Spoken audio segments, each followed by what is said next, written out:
오늘은 노희영의 브랜딩 법칙에 대해서 낭독을 해보겠습니다. 비비고, 마케도, 올리브영, CGV, 평양일미, 기획개발부터 마케팅, 컨설팅, 경영까지 전무후무한 브랜드 전략가의 30년 노하우를 책을 통해 알아보도록 하겠습니다. 제가 낭독할 부분은 파트 1입니다. 진짜 같은 맛이 아니라 진짜 맛으로 사람들을 사로잡는다. 잘 알다시피 바나나 우유에는 실제 바나나를 넣지 않고 딸기 과자에도 딸기를 넣지 않는다. 대신 딸기 맛, 바나나 맛을 내는 합성 감미료가 들어간다. 초코 과자도 실제 초콜릿을 넣으면 잘 녹아서 유통이 어려우므로 경화유라는 화학 첨가물을 넣을 수밖에 없다. 하지만 나는 마케도 리얼 브라우니를 만들면서 진짜 초콜릿이 아니면 넣지 않겠다고 했다. 베이커리에서 파티시에가 만드는 방법 그대로 만들 것을 고집했다. 그래서 브라우니는 공정 과정부터 일반 과자와는 완전히 달랐다. 당시 내게는 그런 한계 따위에 주눅들지 않는 패기가 있었던 것 같다.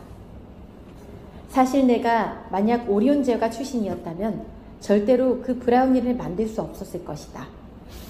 제과의 한계를 너무나 잘 알기에 시도조차 못했을 것이다. 그리고 조직의 룰을 벗어나 말도 안 되는 나의 제안에 응답해준 사람의 노고가 있었다. 1년이나 지속된 나의 요구에도 포기하지 않고 노력해준 김동원 파티셰와 R&D 팀의 전성일님이다. 그들이 없었다면 나는 브라우니를 만들 수 없었을 것이다. 기존 초콜릿 과자들과 다른 공정 방식을 채택했기 때문에 브라우니는 연구 개발에만 1년이 걸렸다. 긴 시간 끝에 개발이 끝났지만 좋은 원료와 진짜 초콜릿을 사용했기에 다른 과자보다 유통기한이 짧고 가격이 비싸다는 단점이 있었다. 최초의 유기농 레스토랑 진짜 초콜릿으로 만든 브라우니는 끊임없이 새로운 곳을 찾아가서 맛보고 기록하는 습관으로부터 시작되었다. 대한민국의 유기농 트렌드를 알린 마케소 레스토랑. 나는 늘 새로운 트렌드를 세상과 시장으로 끄집어내려고 노력한다. 당시 초코바에는 개당 단가가 260원이었는데 브라우니는 개당 700원이었다. 크기는 초코파이보다 더 작은데 가격은 3배 가까이 비싼 것이다. 그러니 다들 누가 사 먹겠냐며 나에게 제정신이 아니라고 비난했다. 하지만 시장 상황이 급격하게 달라졌다. 2008년 중국에서 멜라민을 우유인 것처럼 속여 유제품으로 판매한 일이 있었다. 멜라닌 파동으로 불린 이 사건 이후 한국에서 많은 사람이 유제품이 들어간 과자나 아이스크림을 먹지 않았다. 그리고 파동은 점점 심해져 경화유를 비롯한 화학 첨가물을 모두 기피하게 되었다. 나는 언젠가 사람들이 화학 첨가물에 관한 관심이 높아져 건강한 과자를 찾는 날이 올 것으로 생각했다. 그런데 내 예상보다 그 시기가 빨리 찾아오는 바람에 브라우니 출시와 사회적 분위기가 맞물렸다.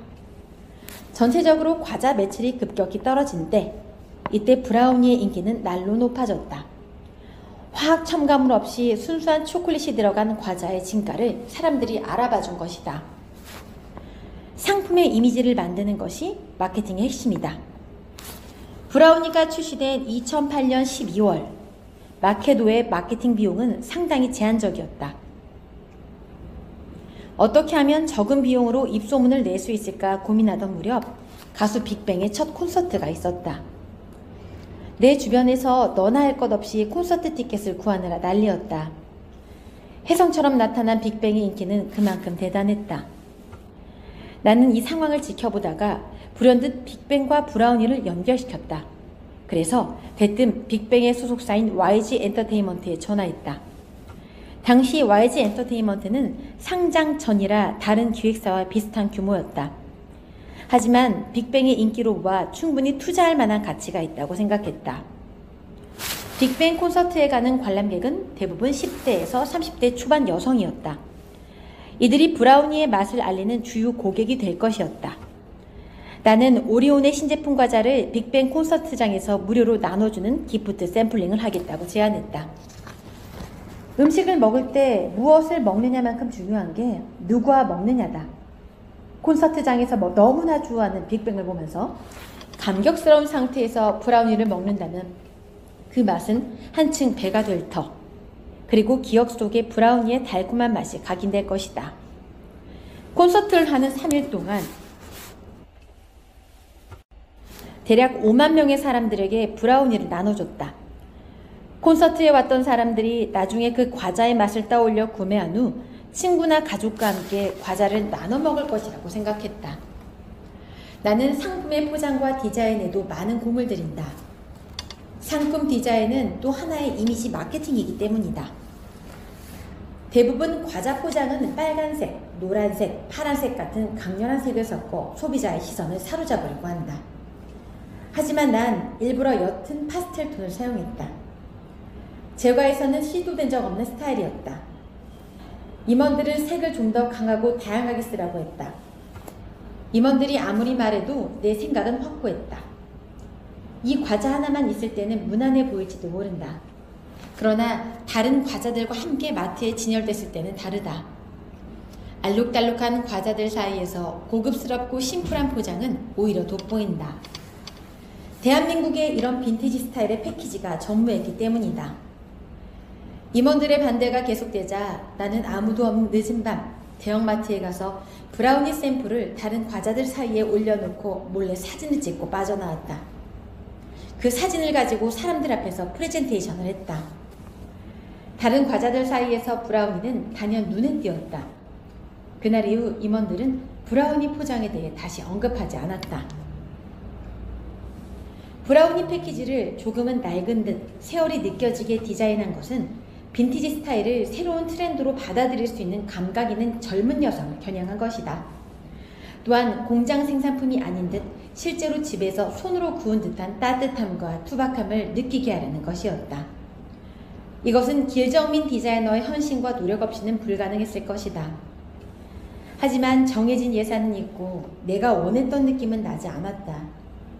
그래서 우리가 원하는 매트하고 레트로한 느낌을 더 살리기 위해 종이를 뒤집어 인쇄해보기로 했다. 그런데 뒤집어 인쇄하면 종이 뒷면이 고르지 않아 인쇄 분량이 많아진다. 그래서 길정민 디자이너가 인쇄소에 종일 매달려 있느라 이명이 생길 정도였다. 정해진 예산을 가지고 원하는 느낌을 내기 위해 전력을 다한 고통스러운 시간이었다. 나는 처음으로 작은 사치를 브라우니의 카피로 사용했다. 젊은 여성들의 마음을 움직이기 위한 말이었다. 물론 마케팅에서는 젊은 여성을 사로잡아야 시장 전체를 사로잡을 수 있다. 사실 아무리 맛있다고 해도 젊은 여성이 핸드백에서 주섬주섬 새우과자나 감자칩을 꺼내는 모습은 어울리지 않는다. 하지만 그녀들의 작은 가방에서 파스텔톤의 브라우니가 나오는 것은 너무나 잘 어울린다. 남자친구와 데이트할 때, 친구와 만났을 때, 커피를 마시며 가방에서 디저트로 브라우니를 살짝 꺼내놓는 것은 센스 있게 느껴진다.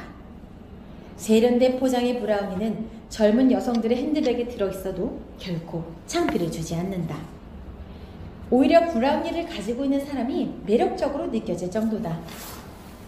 좋아하는 가수를 떠올릴 때 생각나는 달콤한 맛. 작은 핸드백에 쏙 넣고 다녀도 잘 어울리는 포장. 마케도 브라우니는 기존의 과자들과는 전혀 다른 느낌으로 젊은 여성들에게 어필했다. 과자 시장에 새로운 트렌드를 만든 것이다.